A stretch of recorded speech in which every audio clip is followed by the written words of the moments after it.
नमस्कार, मैं हूं आपके साथ मयंक। देखिए, एक तरफ तो ईरान और अमेरिका, इजराइल के बीच में हालात बेहद तनावपूर्ण हैं और ऐसा अंदेशा जताया जा रहा है कि कभी भी जो है फिर से जंग हो सकती है।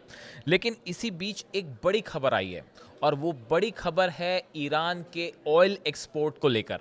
देखिए, ईरान के पास जो सबसे बड़ी ताकत है वो है उसका नेचुरल गैस और ऑयल, खासकर ऑयल। और अब जो नई खबर आई है वो ये कह रही है Iran's oil export hit an all time high of 1.8 million barrels per day in May despite renewed US sanctions under president Trump.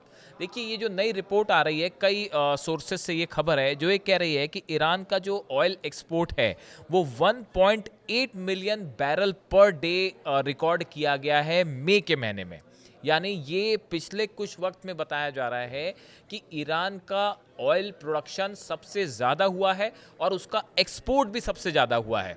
और देखिए, ये सब कुछ तब हो रहा है जब मैक्सिमम प्रेशर कैंपेन जो ट्रंप ने चलाया है aims to cut Iran's oil export to zero but has seemingly failed. ये रिपोर्ट ये कह रही है कि लगातार ट्रंप ये कोशिश कर रहे थे कि ईरान का जो ऑयल एक्सपोर्ट है, ऑयल इंडस्ट्री है, उस पर सैंक्शंस लगाए जाएं और सैंक्शंस लगाए भी गए और किसी भी तरह करके ईरान के ऑयल एक्सपोर्ट को रोक दिया जाए। ऐसी कोशिश अमेरिका की तरफ से हो रही थी। लेकिन इन तमाम कोशिशों के बाद भी ईरान ने अपना न सिर्फ ऑयल प्रोडक्शन बढ़ाया है बल्कि उसका एक्सपोर्ट भी बढ़ा दिया है। अब सवाल ये है कि सबसे ज़्यादा ईरान का ऑयल जो है वो किस रूट से बाहर आया या किसने सबसे ज़्यादा उसे परचेज किया।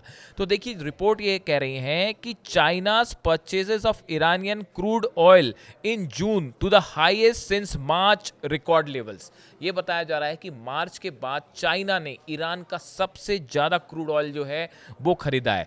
Import rose sharply to over 1.7 million barrels a day last month compared with 1.1 million in May. बताया जा रहा है कि जून में 1.7 मिलियन बैरल्स अ डे के हिसाब से जो है वो ईरान ने ऑयल जो है वो चाइना को बेचा है। और ये पहले जो था 1.1 था जो बढ़ के 1.7 मिलियन बैरल्स हो गया।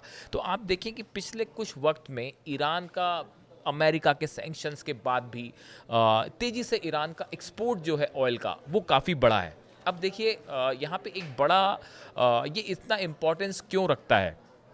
देखिए, एक तरफ तो युद्ध की बात है। जब हम युद्ध की बात करते हैं तब ईरान और इजराइल के बीच में युद्ध हुआ। पूरी दुनिया ने देखा कि उसमें क्या हुआ, किस तरह से ईरान की बैलिस्टिक मिसाइल से बड़ा नुकसान हुआ इजराइल को।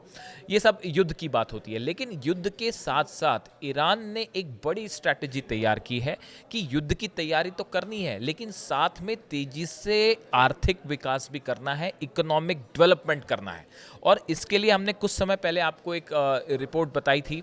उसमें हमने ये डिस्कस किया था, नीलू हमारे साथ थी, हमने ये डिस्कस किया था कि किस तरह से खामेनेई साहब ने ये आदेश दिए हैं ईरान के अधिकारियों को कि भारत के साथ, रूस के साथ, चीन के साथ, नॉर्थ कोरिया के साथ व्यापार को बढ़ाया जाए। यानी सिर्फ युद्ध की तैयारी काफ़ी नहीं है। अगर आपको मिडिल ईस्ट में एक सुपर पावर की तरह खुद को आगे लाना है तो जो विज़न है अली खामेनी साहब का वो ये कहता है कि आपको तेज़ी से ईरान को आर्थिक रूप से मजबूत करना पड़ेगा और इसी दिशा में ईरान जो है अब वो काम भी कर रहा है। आप देखिए, इस वॉर के बाद, ये जो 12 दिन का वॉर हुआ, उसके बाद सीज फायर हुआ, उसके बाद आप देखिए कितने तेजी के साथ घटनाक्रम हुए हैं। ईरान के विदेश मंत्री जो हैं अब्बास अराक्ची साहब, वो पता नहीं कितने देशों की यात्रा पे जा चुके हैं। अभी इस समय जो सबसे ज़्यादा चर्चा हो रही है वो है ईरान की जो है वो रूस और चीन के विदेश मंत्रियों के साथ मुलाकात। ये जो मुलाकात है संघाई कोऑपरेशन ऑर्गेनाइजेशन समिट जो है चल रही है, आज ट्यूसडे है, इनमें मुलाकात हुई है। यानी ईरान के विदेश मंत्री चीन और रूस के विदेश मंत्री दोनों से, लावरोव से भी मिले हैं और चाइना के जो विदेश मंत्री हैं उनसे मिले हैं। देखिए, मैं आपको अब्बास अराक्ची जो विदेश मंत्री हैं उनका एक ट्वीट एक्स पे उन्होंने जो लिखा है वो मैं बताता हूँ। We will have bilateral meetings with Chinese foreign minister which naturally has its own importance in the current situation as well as with the Russian foreign minister, Iran foreign minister Abbas Araghchi said on Telegram.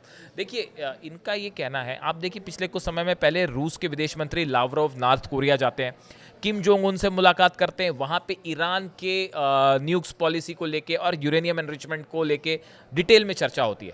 उसके बाद वो वहाँ से China आते हैं, China के विदेश मंत्री से मुलाकात होती है, वहाँ पे ईरान को लेकर चर्चा होती है। अब खुद अब्बास अराक्ची की मुलाकात हो रही है चाइनीज़ फॉरेन मिनिस्टर से और रशियन फॉरेन मिनिस्टर लावरोव से। तो देखिए एक बड़े स्तर पे, और अभी एक खबर ये भी आई कि जो ईरान के डिफेंस मिनिस्टर हैं, उन्होंने तुर्की के डिफेंस मिनिस्टर से फ़ोन पे बात की है और उनको भी ये कहा है कि भाई अगर हम पे हमला होगा तो हम करारा जवाब देंगे। यानी देखिए इंटरनेशनल रिलेशंस के स्टेज पे भी ईरान तेजी से अपना समर्थन जुटाने में जुटा हुआ है कि ज़्यादा से ज़्यादा देश उसके साथ आके खड़े हुए हैं। यानी युद्ध की नीति तो ये कह रही है, तकाजा ये कह रहा है कि जब इजराइल ने हमला किया तो उसको करारा जवाब दिया गया, और उसके साथ ही बायलैटरल रिलेशंस मजबूत करने के लिए आप देखिए ईरान की तरह से इंटरनेशनल स्टेज पे कितने नपे तुले तरीके से जवाब दिए जा रहे हैं। अमेरिका के साथ बात करने के लिए भी ईरान ने मना नहीं किया है, बस ये कहा है कि आपको गारंटी देनी पड़ेगी कि आप हम पे हमला नहीं करेंगे बात के बीच में, आपको ये गारंटी करनी पड़ेगी कि आप सम्मानजनक तरीके से बात करेंगे। यानी देखिए ईरान का जो पूरा एक प्रकार का बिहेवियर है, चाहे वो डिफेंस सेक्टर को लेके हो, फॉरेन पॉलिसी को लेकर हो या वॉर वाले स्तर पे हो, ईरान ने एक बड़ा मजबूत अपना स्टैंड सामने रखा है। और खासकर विदेश नीति और इकोनॉमिक डेवलपमेंट के मामले में देखिए ईरान की तरफ से ये भी कोशिशें हो रही हैं कि जो इंडस्ट्रियल डेवलपमेंट है उसको तेज किया जाए। भारत का जो चाबहार पोर्ट को लेकर ईरान में इन्वेस्टमेंट है, बताया जा रहा है कि 85 मिलियन का करीब ये 7.5 अरब रुपए का ये इन्वेस्टमेंट है, 85 मिलियन डॉलर्स का ये इन्वेस्टमेंट है। तो ईरान भारत के साथ भी जो है तेजी से चाबहार पोर्ट पर काम कर रहा है। तो कुल मिला के आप ये देखिए कि ईरान ने अलग अलग कंट्रीज़ के साथ ना सिर्फ इकोनॉमिकल बल्कि इंडस्ट्रियल लेवल पे भी अपने कॉन्टैक्ट्स बढ़ाने की कोशिश की है। और ऑयल एक्सपोर्ट जो है वो चाइना को तेज़ी से बढ़ाया है despite the sanctions of US. तो इस प्रकार आप देखिए कि ईरान का ये, इसीलिए हमने इसका ये थंब दिया है ईरान का ऑयल बॉम्ब। असल में इससे हम कहना ही चाहते हैं कि ईरान ने तेज़ी से अपना जो पावर है, ऑयल पावर, इसको बढ़ाने की कोशिश की है, इसको एक्सपोर्ट बढ़ाने की कोशिश की है, प्रोडक्शन बढ़ाने की कोशिश की है इन तमाम हमलों और युद्ध के बाद भी। यही वजह है कि ईरान जो है वो मिडिल ईस्ट में इतने बड़े युद्ध के बाद भी अकेला लड़ता रहा और अब तेजी से उभर के सामने आ रहा है और अमेरिका और इजराइल के सामने ना झुकने को तैयार है ना दबने को तैयार। यानी कुल मिला के आप देखिए मिडिल ईस्ट में भले इस समय सीज फायर है, लेकिन घटनाक्रम बेहद तेजी से बदलता जा रहा है और उसमें एक बड़े प्लेयर के रूप में उभर के सामने आया है ईरान। इससे जुड़ी जो भी जानकारी हमारे पास होगी हम आप तक पहुँचाएंगे। Thank you so much.